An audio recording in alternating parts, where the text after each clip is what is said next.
I'm going to click on record button. Now you would see a red color button at the bottom. This session is being recorded, right? What it means is now the recording is fine. If I stop, what I said is if you don't find the session being recorded, give me a reminder.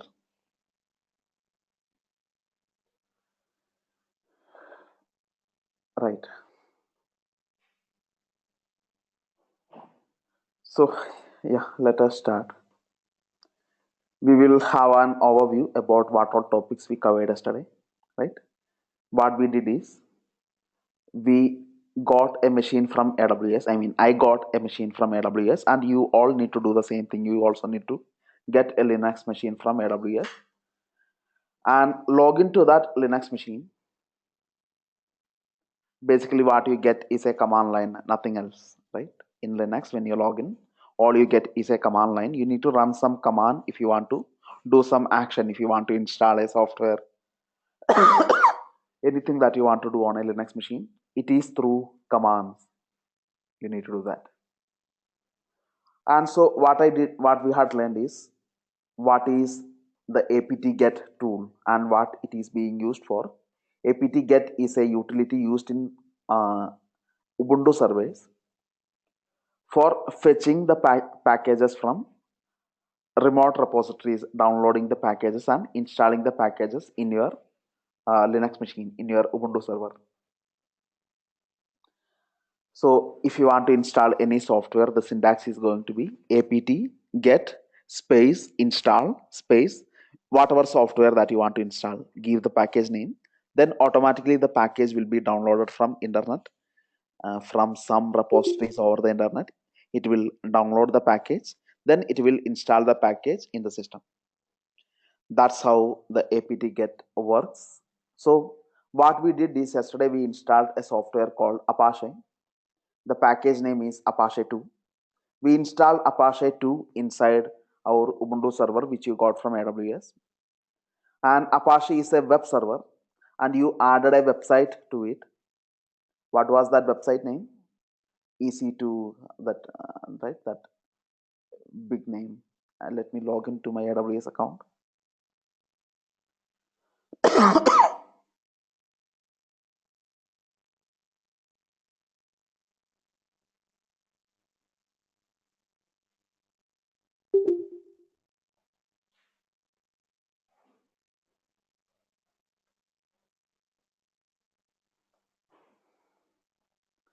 And always remember, this week is so important to us, right? This whole week is very much important to us, right? Whatever you learn in this week are actually going to be useful for your lifetime, and also they are the very core basic to DevOps, right? It's very important you are following all the assignment, whatever I am doing. Work out these things from your side also. Make sure that you are up to date, as well as with the topics, as well as with the assignments.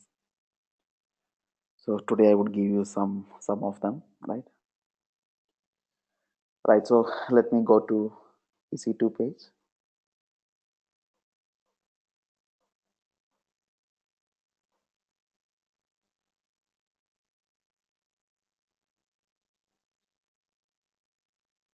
Click on instances on the left side. I can see the machine here. Right.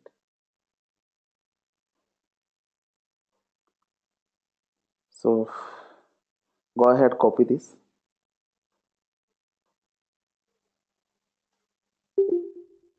Run the SSH command.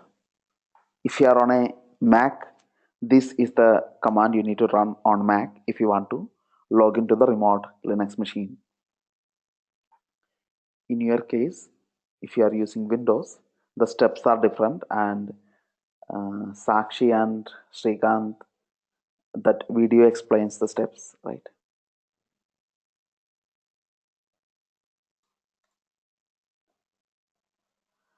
Okay, so I think this is the machine where I installed Apache yesterday, right?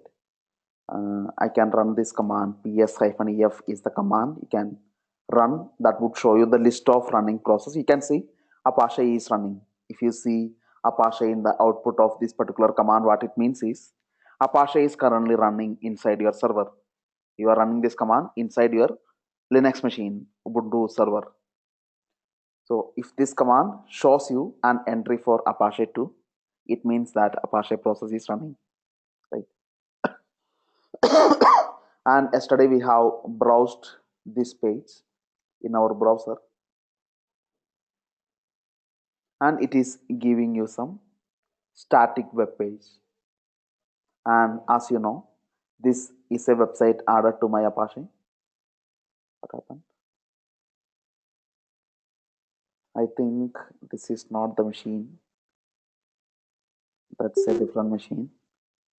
This was our machine, right? This the first one was the machine where I installed Apache yesterday. So let me log into that machine.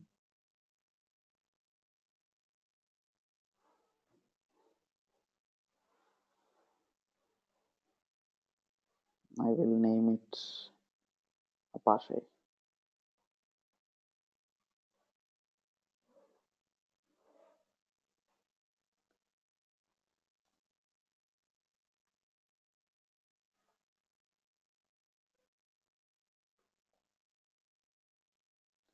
Right. So ps-ef run this command. I cannot see Apache. Service. What is the command to start Apache? If you want to start Apache after installing Apache, you need to start Apache. You can use this command. Service Apache to start is the command that you can use if you want to start Apache, but I am getting some error here. I want to check what is the error. Probably I made some syntax. Okay, I think this file has some syntax. Sure. So yesterday what we did is we added a website name like this, server name. This is our website, the sample website that we are using for our testing.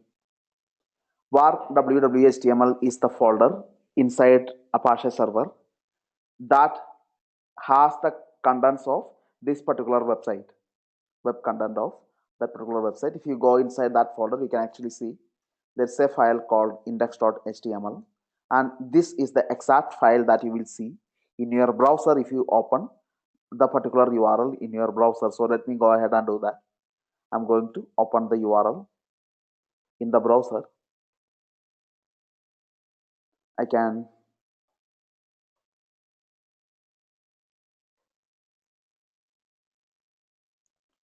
say it cannot be reached. Set.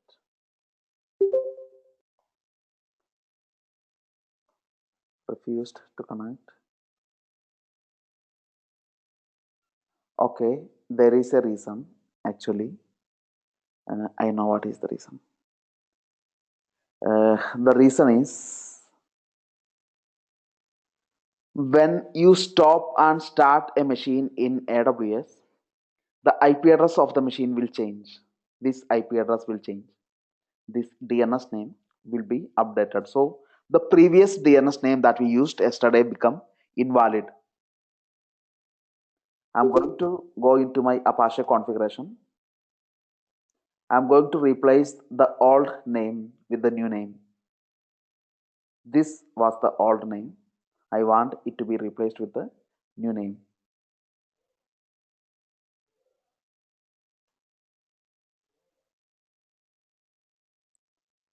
Right, now restart Apache. This command will restart Apache. Perfect. So now you browse it, you will get the page. Okay, this is a static page. So this page is our test website, and the website fetches the page from Apache inside var www.html folder. Where did we mention the folder is var www.html? In this file. So go inside that folder. Whatever files are there inside that folder would come inside your browser, right? Index.html file. That's a file that you see in your browser. Great.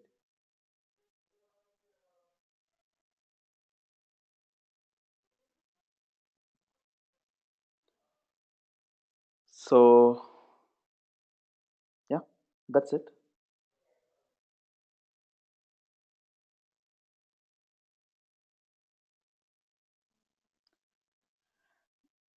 Right. So that's it. So that's how Apache is serving web page to people. So this is a global website. I will send this link to you also in the chat. If any of you try to browse from your side also, you will also get this same page which I have got. Basically, this is Apache. I told you it is something like many people to single server. There is a single server where I am running Apache. This is my EC2 machine which I got from AWS. This is my Ubuntu server which I got from AWS. Inside that, I set up Apache.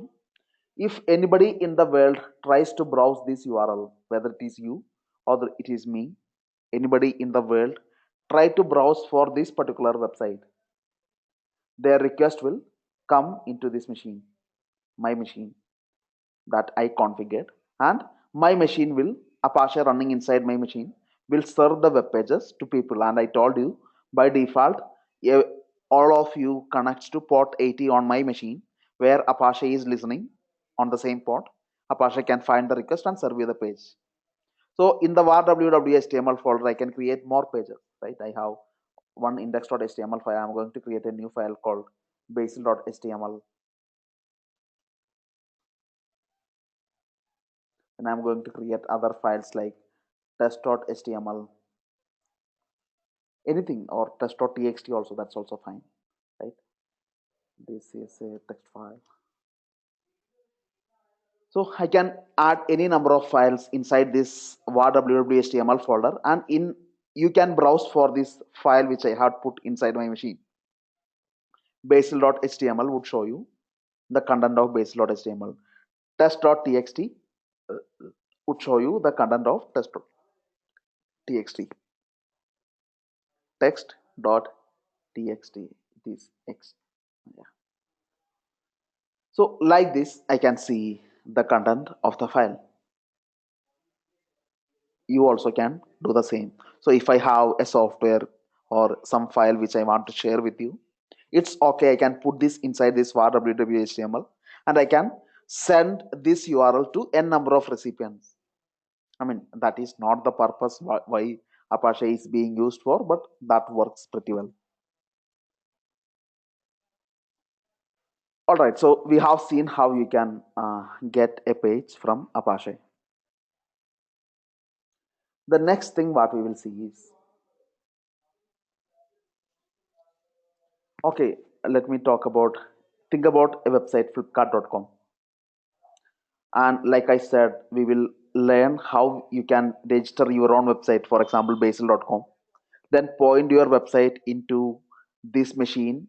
That we will talk about it later. For now, this is the test URL we are going to use till tomorrow. On Thursday, we will actually see how you can register a website for your own and do things, right? So yeah. So Flipkart is one, right? Think about this website.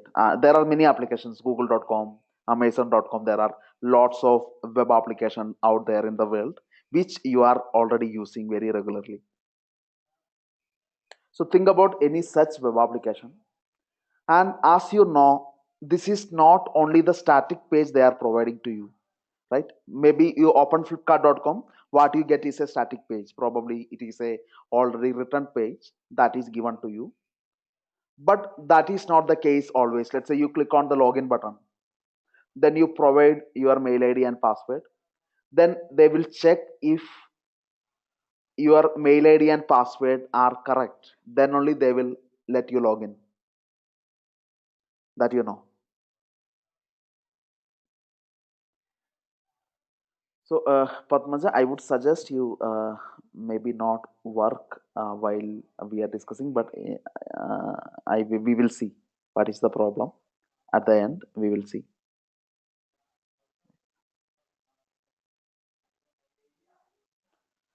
So in Flipkart, you can actually do a lot of actions also, right? Think about, you can click on login button, provide your mail ID and password and login.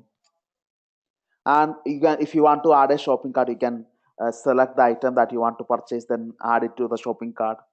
So there are many action which you can perform inside the Flipkart website, which is nothing actually. Some background programs are being executed on the Flipkart side, right? Probably Flipkart I am assuming Flipkart is using Apache as their web server. And when you browse for flipkart.com, this is you browsing flipkart.com, you get the web page from this machine which is running Apache. Initially you will get a static page. That's what you see right here in my browser. It is a static page. It has these images, it has these many text, it has these many style sheets, the colors and everything.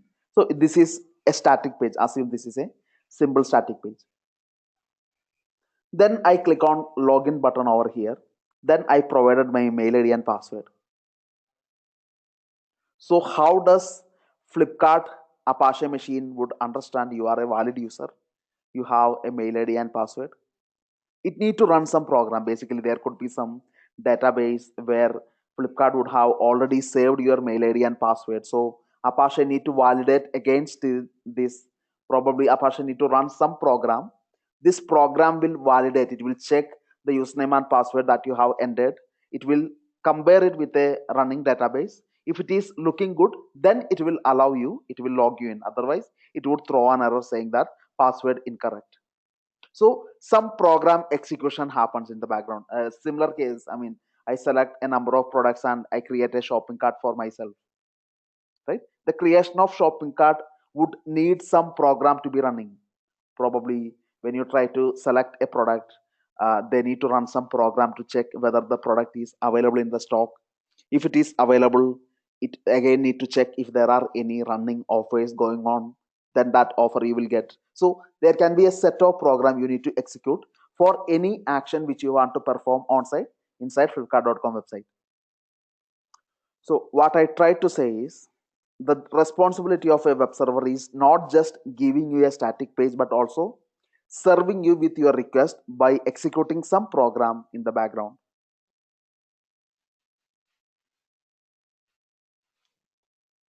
Right. So we will see how you can run a program, create a simple program in Apache.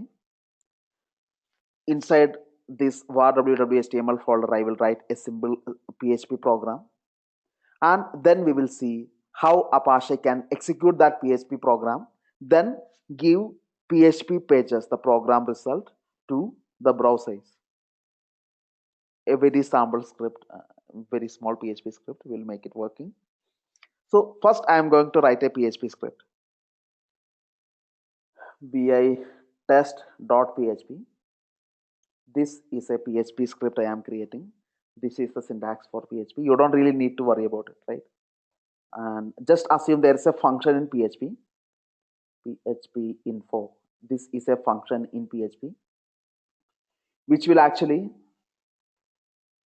print you a lot of information about your PHP installation. If you run this script, or if this function, if you execute, what this function returns you is a number of details, probably the complete PHP installation details in your computer.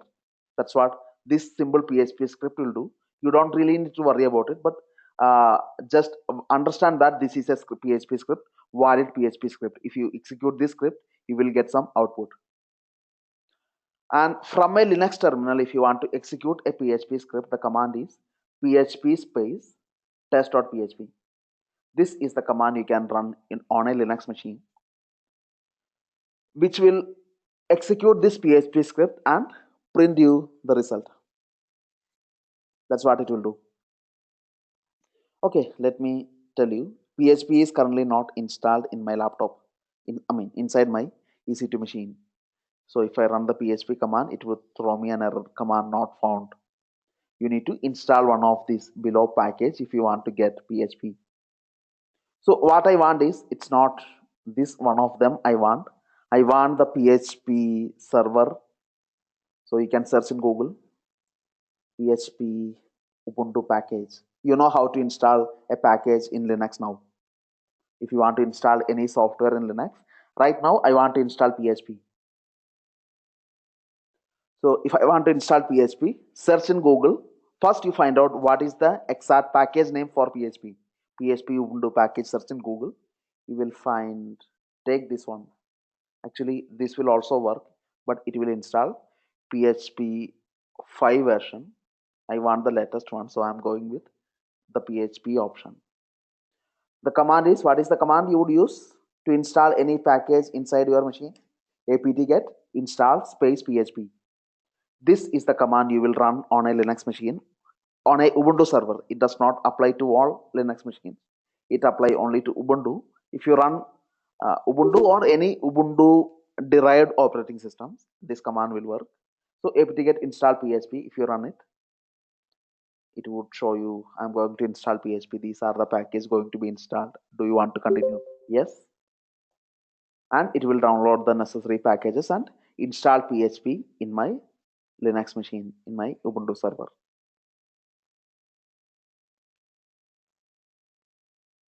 Okay, PHP is installed. Now I am ready to execute my PHP script. What is the syntax? Type ls, I can see the file test.php. This is my PHP script. I want to execute it. What is the command? PHP space the script name. PHP space test.php. If I run it, it will execute this particular script and print you the result. You see a lot of results, right? Don't worry about what the result is. It is nothing but the details about the PHP installation in your laptop. That is what this script will do. It would show that information to you. So but what matters is it's working. My PHP script is working. When I run this command, I am getting some output. Okay, so what I will do now is this PHP script I am going to browse inside my browser, or you are going to access my test.php file from your side. So here I put slash test.php. This is not quite what you are expecting, right? Actually, by default, Apache does not have the capability to execute PHP script and print the result in your browser. By default, Apache would consider this is a normal text file or normal HTML file. So whatever the content that you put inside this file will be displayed in your browser. The reason is, it is not that your script is incorrect. It is the reason Apache is not capable of executing the PHP script. So you need to make Apache capable of executing PHP scripts. Actually, I'll tell you, by default, Apache has only limited features. It can process the static files, but it cannot really process dynamic file. This is a dynamic file. This is a script. So Apache cannot by default execute PHP script. If you want Apache to run PHP script, there is a module that you need to install in Apache. The module name is, you can search in Google, right? What is the best thing you would do? You want to install some module in Apache which will help Apache run PHP scripts. Search in Google, Apache module Ubuntu pack for PHP, Ubuntu package. Search in Google like this. You will get the exact package name you have searched for. So this is the Apache module for getting the PHP support into Apache. So this is the package I want to install in my Ubuntu server. Go ahead and run this command, apt-get install lib apache to mod php. This is the command you need to run, which will install a module on top of Apache. Now Apache become capable of executing PHP script and give it to the browsers. Whenever somebody requests for a script in the URL, now Apache can do this processing. And once you did that, you need to restart Apache because you are making some modification in Apache. Actually, what this command will do is it will install some module on top Excuse of me, Apache. sir. Yeah, go ahead. Can you repeat the command again for executing the PHP script? It is php space test.php. Okay, and then it will execute the Apache No, script. this is actually, I am executing this script manually from my Linux command line. Okay. I already have PHP installed inside my Linux machine. Then I can run So this you were command. sorry for interrupting you. I was just that by default the Apache is not capable, right, for executing PHP script. So what is the command you apply for?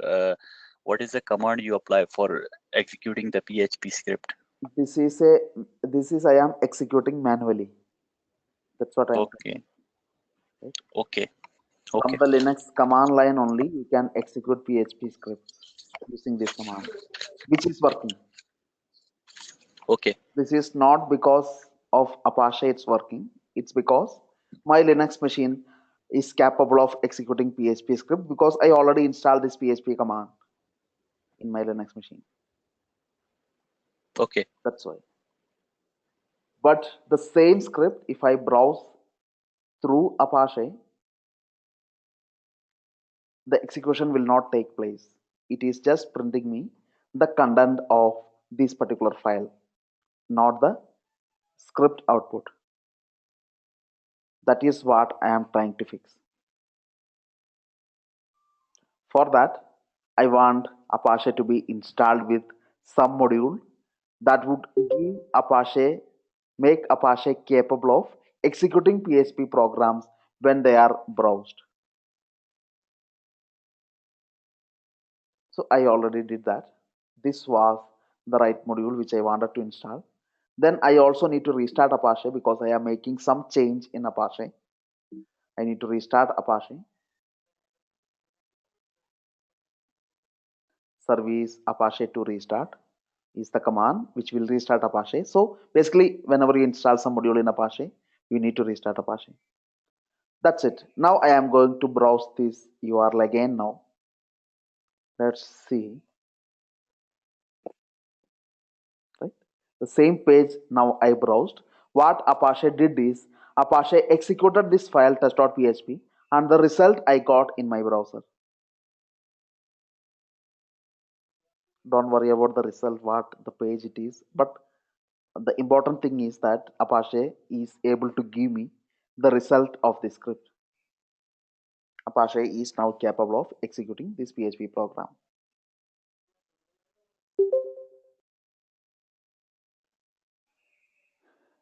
Makes sense?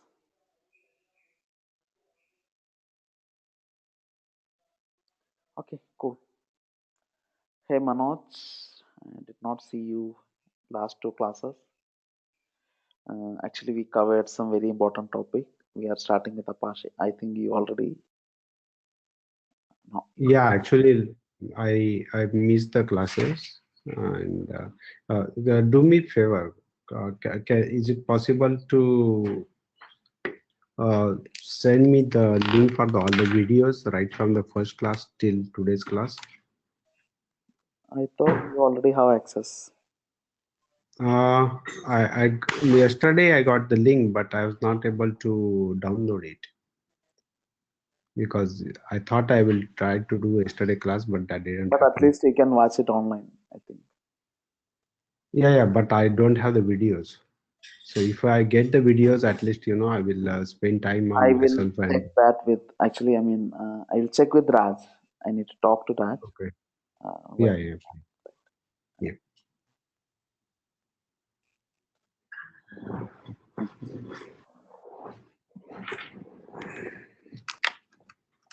Okay, please go ahead and mute yourself.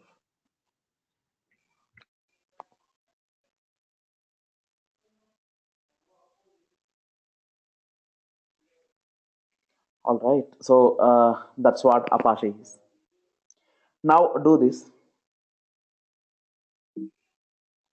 Go to etc Apache 2 folder. This is the home folder of Apache. And go to this folder. You can find two folders here: mods available and mods enabled. Go to this folder, mods enabled. Actually, you can see a number of Apache modules over here. There are lots of Apache modules. Basically, these are modules that are already enabled in Apache, right? Elias.conf is one module. These are different modules that give some features to Apache. So this file came when we installed the previous package. We installed lib apache 2 mod php. We installed it here, and after the installation, this file came here actually. Basically, a new module added to Apache inside mods enable folder, and this is nothing but you are adding some extension to Apache. So like this, whatever files that you see here, it is some modules. There is a module called deflate.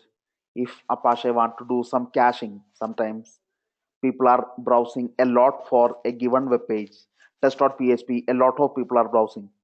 So Apache does not really want to execute the test.php script all the time when people are browsing. Instead, what Apache can do is the executed output output Apache will cache somewhere, and if somebody is requesting for that page, the output would be given from the cache. No need to execute it again and again.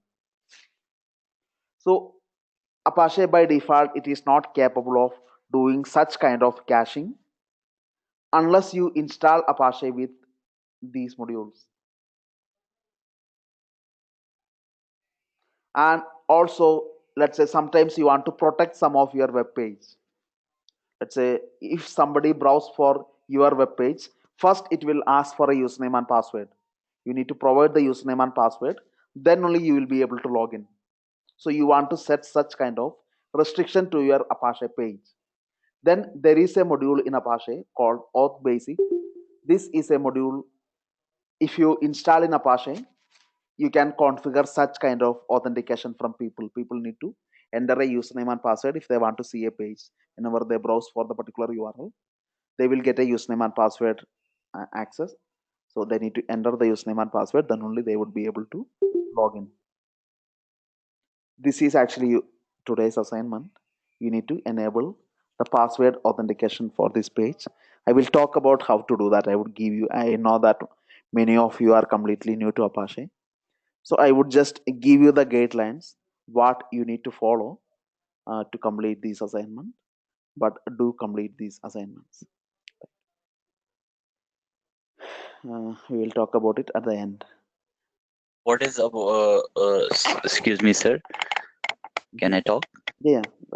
Yeah. What are you saying about enabling the Apache, enabling the password of Apache? Basically, if you install this module in Apache, actually it is by default, it is installed and enabled. Okay. Then you can write some configuration into your Apache, into your 00 that file, right? Website file. You already added this website yesterday. No. What is the heading of the what is the heading you were saying enables Apache? What was that? Can you come again? Enabling the enabling the password of Apache. You're telling about the enabling the password. I will talk about it actually. Right, that's what I meant to say. Okay. You can provide a username and password. You can write some configuration inside your website configuration inside this file. Okay. And once you did that, when people browse from their browser, they request for this URL. First, the browser will ask them for a username and password. They need to enter the username and password, then only they can see the web page. So that kind of authentication you can configure inside your Apache. Okay. That's what this module will. If this module is not enabled, you cannot do such things in Apache. You can do such things in Apache because this module is currently enabled. So this folder, if you go to this folder, type a ls command, you can see, I mean, not this folder, the mods enabled folder. Type on ls command, you can see the list of modules that are already enabled. If you go to a different folder called mods available, etc Apache 2 mods available, you can see a big list. What modules are already installed in Apache but not enabled? The complete list of modules you can see inside sites available folder, which is located inside etc Apache 2. And these files are actually shortcuts to these files, big files. But you can see over here there are lots of files, but only some of them are available inside this folder, mods enable folder. So mods available folder lists down all the modules that are currently installed in Apache, including the ones which is enabled, the ones which is not enabled. Everything you will find inside this folder. Mods enabled is the folder where you can see only the modules that are currently enabled. Or sometimes if you want to enable a module, for example, I want to enable a module called rewrite. I will talk about what is this rewrite. There is a module called rewrite. If you go through this list, you can see something called rewrite. Rewrite.load. There's a module called rewrite. This is the file for that. Forget about the extension. The module name is going to be rewrite only. So if you want to enable a module in Apache, currently rewrite is not enabled, because if you look at mods enabled file, you don't see an entry for rewrite. There is no rewrite over here. So now I want to enable rewrite. Run the command a2enmod space rewrite. This is the command you can run inside your Linux command line if you want to enable this module in Apache. If you did that, what actually happens is a shortcut would be created for this file rewrite.load inside sites enabled folder, just like you see here. So if you go to not sites enabled, mods enabled, if you go to mods enabled folder, now you can see rewrite there, right? Rewrite came here. So this is the command that you would use in Linux machine if you want to enable a given module.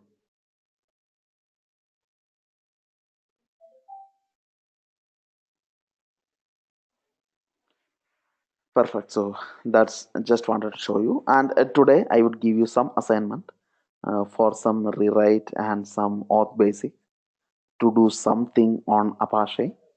I would give it as an assignment. I will show you how to do that also. Right.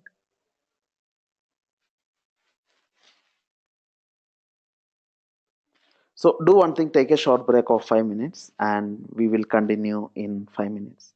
We have few more topics to discuss in Apache that we will cover after a short break. 5 minutes.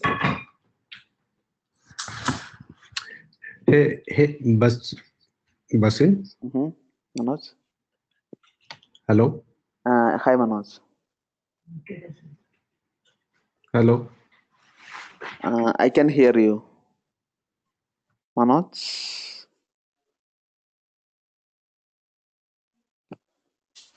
Hi, Basil.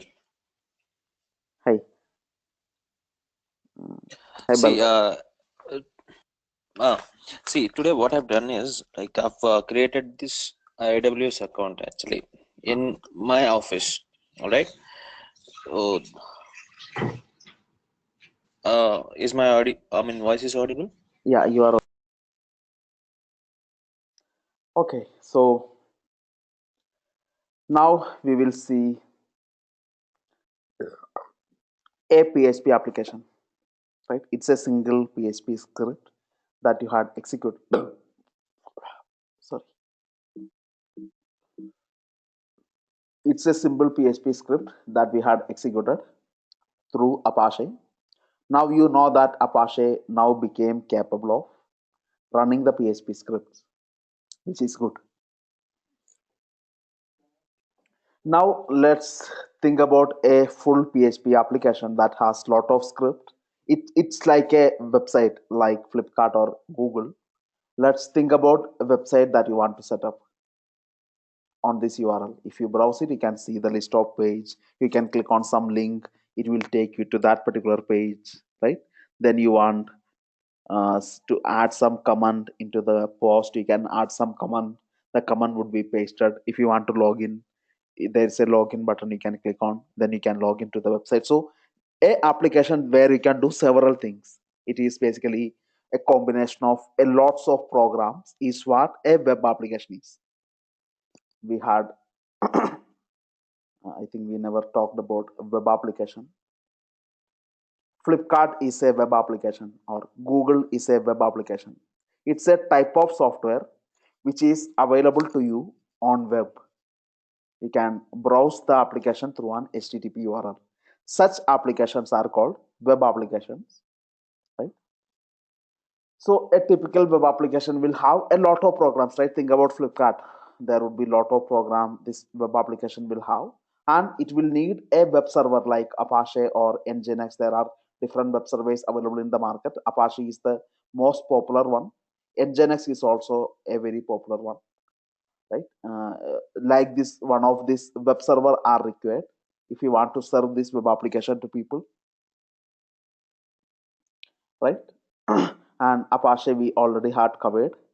So now we will see inside Apache, that means inside var www.html folder, we will keep some web application and we will run that web application through the browser.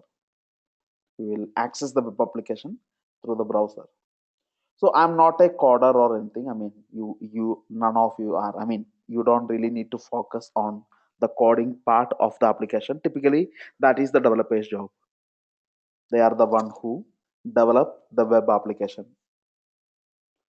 So fortunately, PHP has a lot of already written applications available that you can download for free, and they are fully customizable.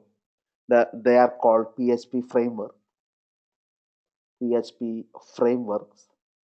These are nothing but a already well written web applications in PHP, which is free for downloading. You can download it, you can use it.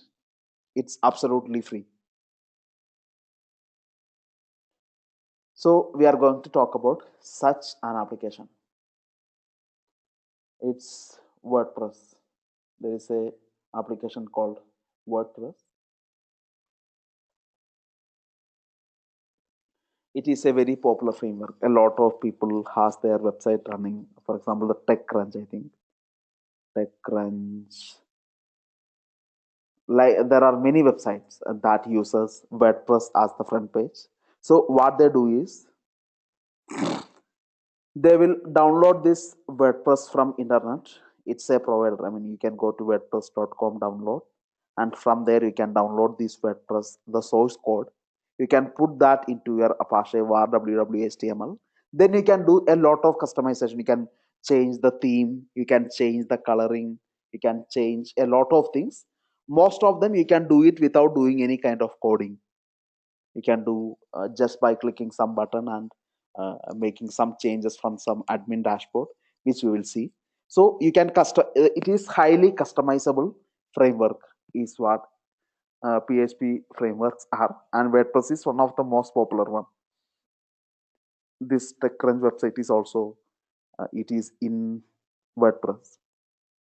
There are many websites out there that use. Maybe you can search in Google websites that use WordPress. You will get a list. TechCrunch, New Yorker, BBC America. These are all different popular websites that uses WordPress. Basically, first they install this WordPress, then they customized it to do right to make it look like how it look now. So this is what we are going to do. We are going to download this WordPress. You can easily visualize it, right? This browser is open in my MacBook, but I want to download WordPress into my laptop. I mean, into my EC2 machine, the Ubuntu server. So there is no point in downloading this now. I can right click, copy the link address, and link using this link address I would use inside this machine. I am already inside var www.html folder. I run the command wget space the URL. This command will download this file, latest.tar.gz. This is nothing but the WordPress. I'm downloading the WordPress from internet using wget command.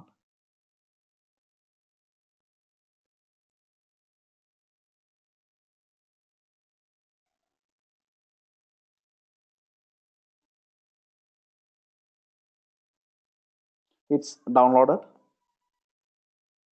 Type ls, I can see the file. I'm deleting all other files. I don't want anything else. Index.html, I am deleting. Test.php, I'm deleting. Test.txt, I am deleting. Right? I have only this file now. And what you downloaded is a archive file. It's a zipped file. For extracting a tar.gz archive, the command is tar-xzvf latest.tar.gz.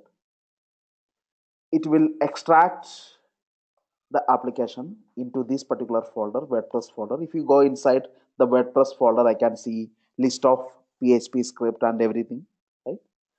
This is a already. I mean, this is WordPress, a set of programs written in PHP working together. That's what WordPress is.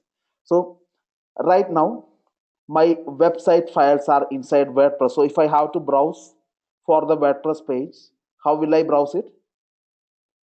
The IP address /WordPress, because there is a folder called WordPress which is inside var www.html folder.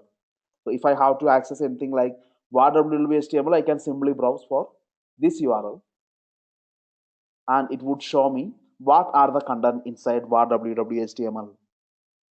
There are no index.html file, so it would simply display you what are the content out there. It's a WordPress folder. So if you want to go to the WordPress folder, you need to browse like /WordPress. You would be taken to that folder. You can see the content of that folder. But I don't want the WordPress file to be kept like this. I want the URL to be my own website. So I want all these files to be moved into var www.html folder. I'm using the mv command in Linux, mv star to var www.html.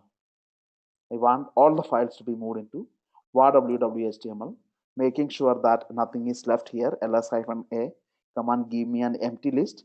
Let me go back to var www.html folder. Right now I am inside var www.html folder. I can see these contents here. So now if I browse this URL, it would show me the WordPress page. But let me not do that now. Before that, I will talk about the communication between a web application and a database. So assume you are browsing for a web application, Flipkart. And what Flipkart has here is the web application, set of programs, maybe PHP or Java or whatever, I don't know in which programming language Flipkart was developed, but it has to be some programming languages. So there are set of program written in some programming language, and there is Apache here, which has all these files inside a document root folder. And based on the user request, Apache execute this script and give the web pages to people. And sometimes these script want to connect to some database. For example, I am going to log into Flipkart. I want to log into Flipkart. I provide my mail ID and password to Flipkart. And there's a script. What this script does is it will connect to a database and it will check in the database if the username and password are matching. If they are matching, then it will allow me to log in. Basically, this database is an essential part of any web application or any softwares. Think about Uber or think about Google, any companies, Flipkart. What Flipkart is interested in? They have thousands of products. They want to save all these product information, the data. They need to save in some places, or they have thousands or millions of customers. They need to save the information about each and every customers, their name, first name, last name, mail ID, phone number, everything, the address, right? Shipping address, multiple shipping addresses. There can be a lot of things that Flipkart want to track for any customers. So everything, typically all this data are normally saved in a database. So the program, the web application will connect to the database as of when required. Let's say I am going to look at a web page that describe a product. I want to purchase a product. I went into the product page. Then automatically this product information is fetched from a database and that information is displayed on my browser.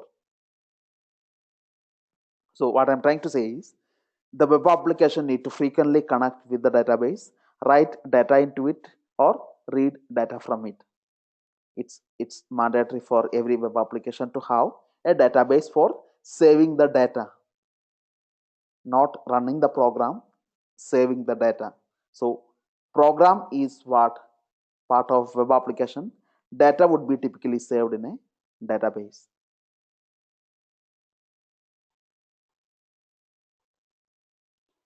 And this data size can be huge, right? Think about Flipkart, who has millions of customers and thousands of products and billions of orders so far. So think about such a big company, how much data they will have to save. So typically, the size of the databases would be huge, maybe in terms of GBs. If the company is too big, it could be maybe 1000 GBs or that much size of data you will have to save. Even for startups, there can be 550 GB or 100 GBs or maybe 500 GBs of data, right? Just for your information. So in our case, the WordPress is a web application and it want to connect to a database. So I am going to create a database to which my WordPress will connect to. So this is not a database class. We are not going in depth on the database part. What I will do is I will take the EC2 machine. This is my EC2 machine. I will install MySQL server inside this machine. MySQL server is actually a SQL software. Once you installed it on your Ubuntu server or on your Linux machine, then you can create MySQL databases inside the machine. You can create a databases. So I'm going to install this MySQL server. I will create a database and my WordPress, which is inside var www.html folder, will connect to this database, save data inside it or retrieve the data when as of when required. So I want a database to which my WordPress want to connect to. So first thing I'm going to do is I will install my SQL server. I will create a database. Then I will also create a username and password. Actually, the reason why I'm creating a username and password, I want the WordPress. I don't want WordPress to be connecting to my database without using a username and password. So I need to create a username and password for this database. Then WordPress will use these credentials when it want to connect to the database. So it's a good practice. You protect your database with a username and password. So if WordPress want to connect to the database, it need to use this username and password. So that also I'm going to do. First, I will install my SQL server, then create this database, then create a username and password. So let's do that.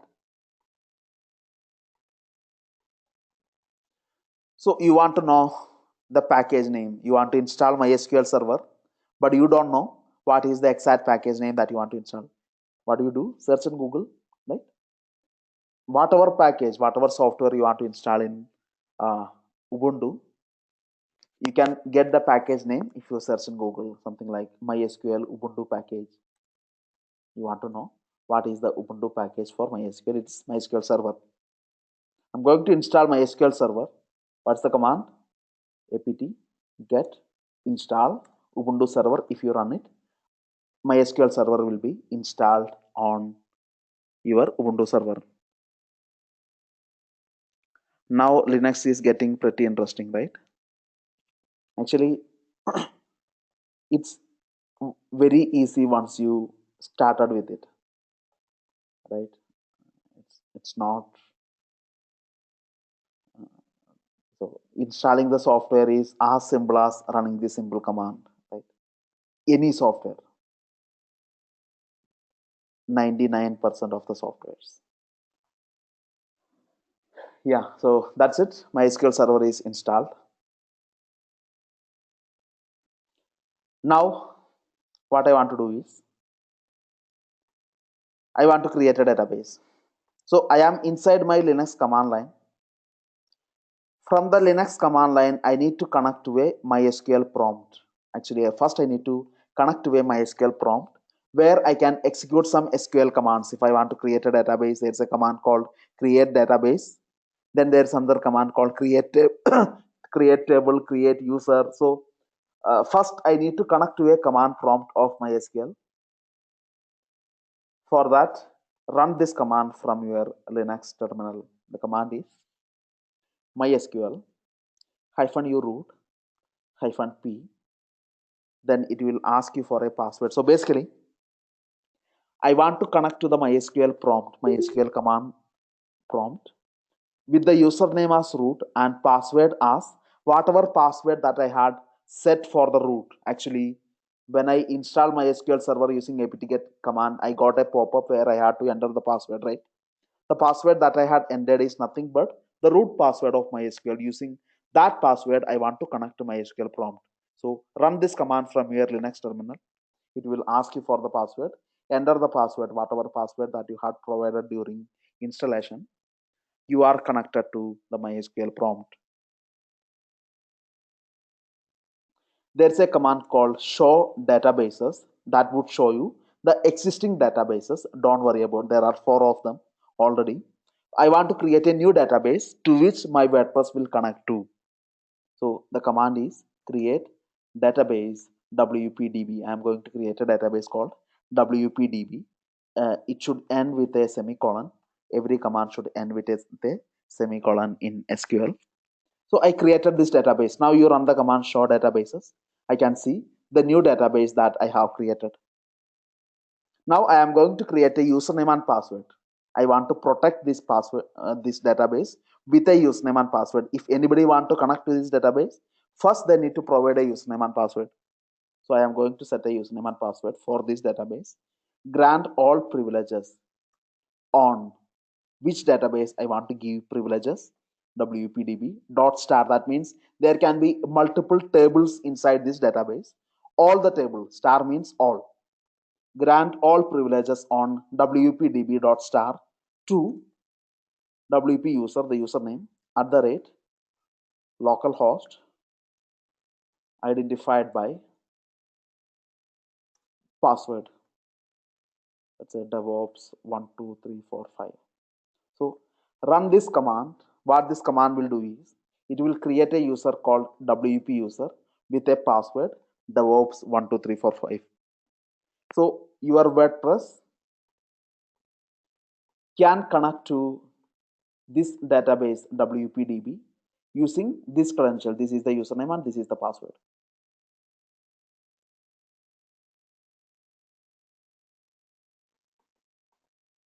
Got it? So I am going to log out from here. Press Ctrl D, log out. So now I have a database. I have a user. I have a password.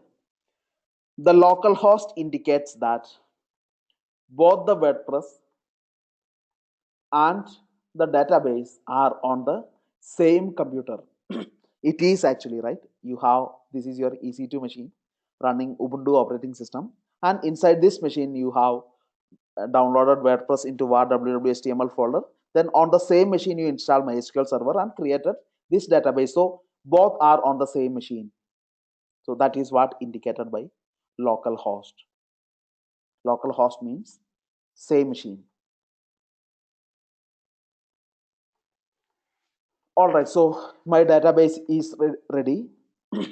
And now I logged out from the MySQL command prompt. I am back into my Linux terminal. I am inside var www.html folder where I already downloaded the WordPress files. I'm going to, there's a file called wp-config sample.php. First, I need to rename this file to, I'm going to rename this file wp-config sample.php to wp-config.php. I'll tell you why I did that.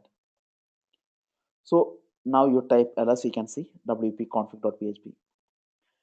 wp-config.php is one file in your WordPress that save the database credentials. So whenever WordPress want to connect to the database, it will look inside this file for the database credentials.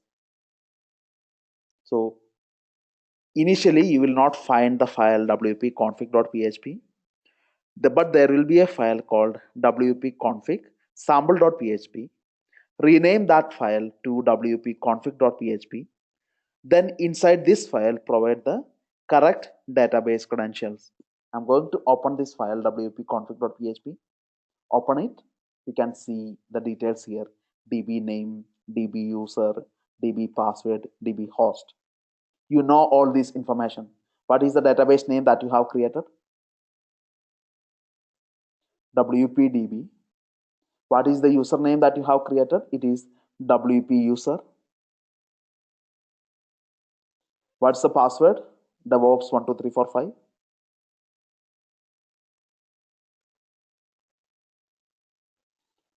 Host name is nothing but the local host.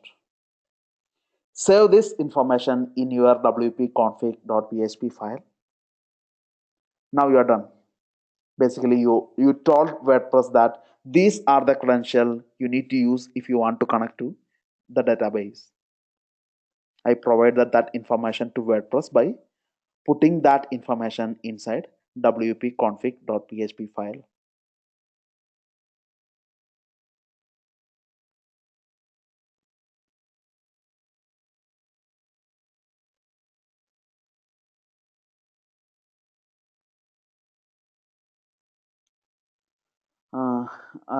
Datta, I think your commands are still working. Just go ahead, run the show database command again. You Okay. check to see if the database are there. It should be. Okay, so otherwise we will discuss that later. So that's it. I'm done. Now I am going to the page here. Browse it. Okay, there is some error I need to fix. Actually, I know this reason why this error came. By default, the PHP cannot connect to the database. Your PHP script, by default, they don't have the right command to connect to the database by default. So you need to install some module on top of PHP that would become your PHP installation eligible to connect to a database. The name is PHP MySQL. Actually, you need to install a PHP module for MySQL. It's a PHP module. Its module name is MySQL. You need to install the MySQL module on top of PHP. Then PHP will get the capability to connect to the database. So I'm going to, so you don't know what is the module name that you want to install. You can search in Google. PHP module for MySQL Ubuntu package. That's what you do, right? Now you know how to search in Google to find out the exact package. It's PHP MySQL is the package that you want to install. So I'm going to install PHP MySQL. apt-get install PHP MySQL will install PHP MySQL in my system. That's it. And now I am going to restart Apache. Any change I am making to PHP, I must restart to, I need to make sure that Apache is aware of it. Perfect. So I did that. Now you browse this URL again. You would be redirected to some page where it is asking you for what is your website name, what title you want to put. My personal blog. I can put some name for my website, right? Some title. I need to provide a username and password. Basically, this username and password is used for managing my web pages later on. So I will show you what is the significance of these logins into WordPress. Provide your mail ID. Then click on install WordPress. That's it. The WordPress is installed.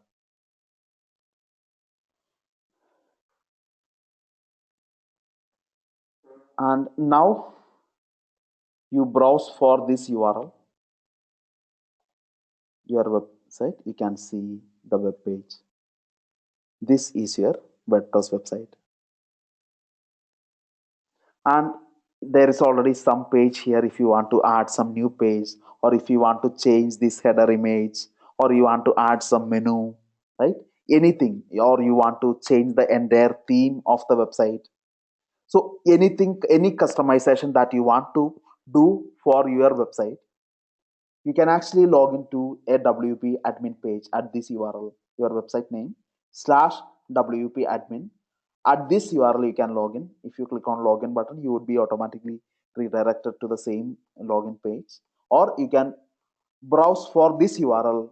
It will ask you for a username and password like this.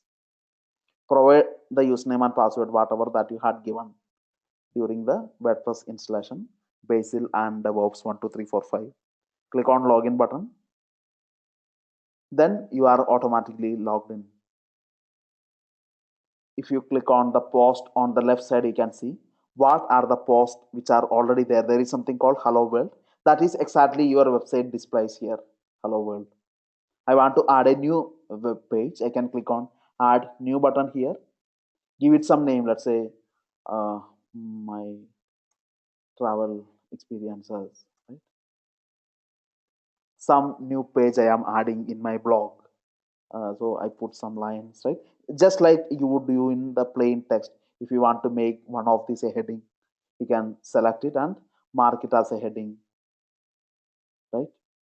And if this one you want to make it bold, you can click on B button. You can select this and make it italic. So whatever you can do this just like you would do in a Word document. Then click on publish button. Automatically your web page is published to the people. So you refresh your website. Now you can see 2 pages. So Hello World, it's already there, and a new page got added called My Travel Experiences. Click on that page, you will be taken to that page, and people who browse for this page can add their comment. Right? So all these things you can do, and many things. Sometimes you want to add some menu into your website. You have some option over here. Appearance, you want to make some appearance. You want to use a different theme. Right now, this is your theme. Now you want your website looking something like this. Select this one, install that theme, click on activate button. Then your website theme has changed now. Now if you refresh your website, you can see your website is looking different now. Not yet. Yeah, your website is now looking different. So, and if you want to download more theme, right now by default there are only 3 of them. If you want more themes, you can click on search plus button. Then you can choose from thousands of themes out there in the world. You can see this is some theme. If I like it, I can go ahead and install this theme. Right? Click on install button, then theme will be installed. So like that, I can do any kind of changes to my website of my own. Right? So WordPress is a highly customizable web application that you can typically used for the front page of websites. But I mean, maybe it is not that much customizable that if you want to build your own software application, you cannot build it on top of WordPress. For that, you need coding. You need to write the code of your own. But generally, if you want to design a good website front page, WordPress is a very good framework to choose from. Right? And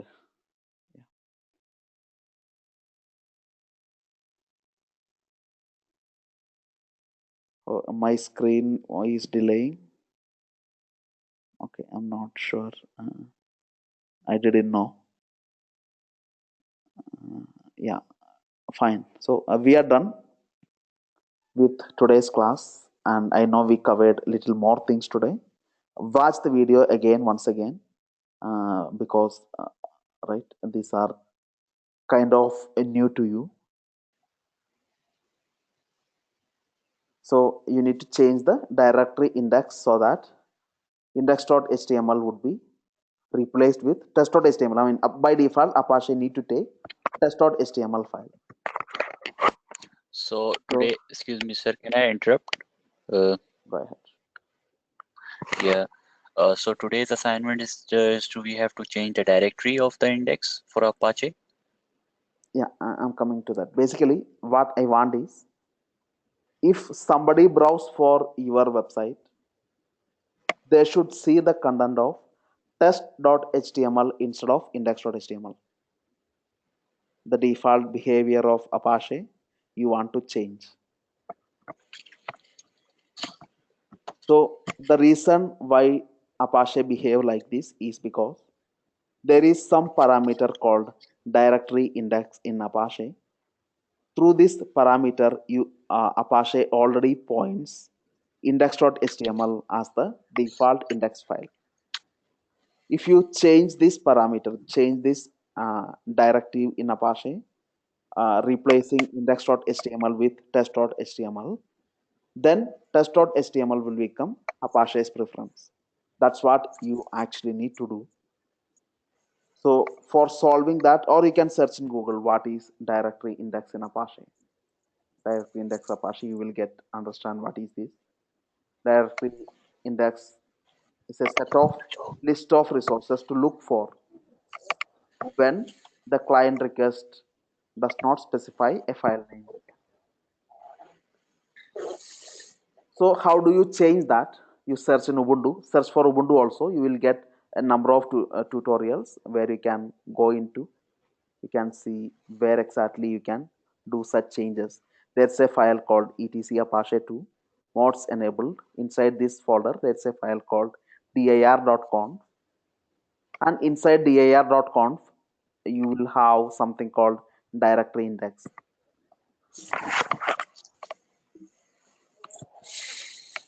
Sorry.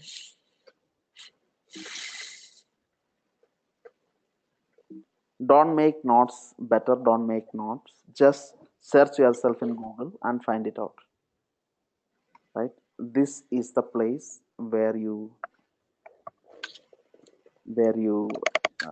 need to go into to find out the preferences. So by default, index.html has the best preference. So if I put test.html here before index.html, then that will become the most preferred file by Apache. This is how you modify it. What I would suggest is when you are doing this assignment, just search in Google, find out how to do that, and then make the change. It would be right. It wouldn't be very tough. It would be kind of straightforward. You will get a lots of online tutorials for whatever answer that you look in, even for any topic in Ubuntu or including Apache or anything. Just search in Google, you will get a lot of help and answers. Right? You are never short of search result, whatever you want to find out. Initially, it could be little beginning. I mean, what string you want to use in Google to search for, and which link you should go to. Right? Initially, there can be some delay, but that's obvious because obviously this is new to you.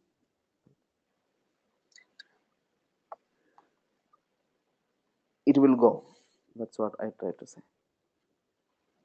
So do that. The next thing I want you to do is, if somebody requests for the URL, let's change test1.html, redirect them to this URL, test2.html. So what it means is, if I browse for this URL, easy to this name /test1.html, I am requesting this URL in my browser. Automatically my browser will redirect me to test2.html. So what actually happens is, my browser will first make a request to my Apache server and request for test1.html file. So inside Apache, I need to write some configuration inside Apache saying that if anybody requests for test1.txt, redirect them to test2.txt. So automatically, the browser you would find the URL will change. Instead of test1, you will find the URL will change to, automatically it will change to test2.html, and you will see the content of test2.html in the web page.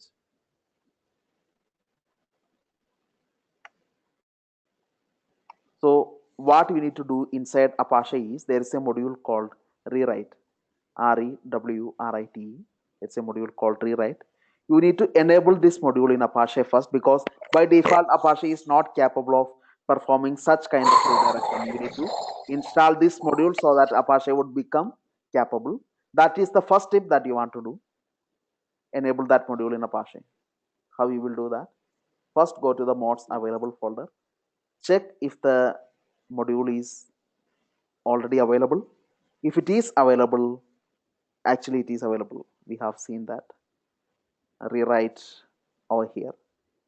So if it is available, you can enable that module by running this command a2enmod rewrite.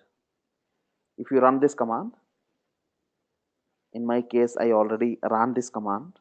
In your case, this module will be enabled in Apache. Then after you did that, you need to restart Apache.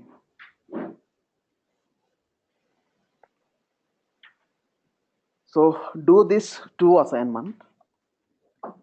The remaining assignment I will give you tomorrow. So search in Google. So after enabling this module, now you need to write in Apache. If somebody requests for test1.html, redirect them to test2.html. So then you search in Google for the, Excuse me, sir. yeah, I will finish this and I will come back. Okay. Search in Google, redirect or rewrite one page to another Ubuntu. Search like this, you will get some tutorial. What is the exact rule you need to write in Apache? So it will tell you, first you need to do this. You need to enable this module. Setting up htaccess, yeah, this is also fine. You can follow this tutorial. First you need to create a .htaccess file. Inside var www.html folder, create a new file called .htaccess, vi space .htaccess, and inside your 00default.conf file, your website file, inside sites enabled, you have the website file 00default.conf. Inside this file, add these entries. Basically, you are enabling this, whatever Apache rules that you write inside your .htaccess file would become valid. That is why you are doing this. This is not the rewrite rules that you are writing. The rewrite rules you will write inside htaccess file. So come down, and inside your htaccess file, this is the rule that you need to add.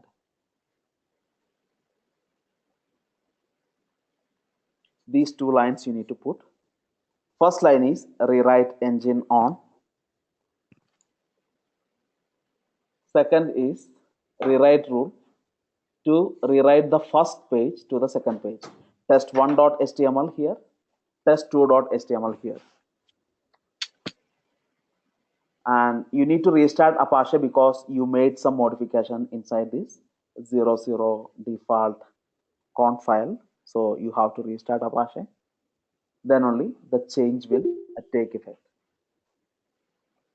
So do these 2 assignments for today.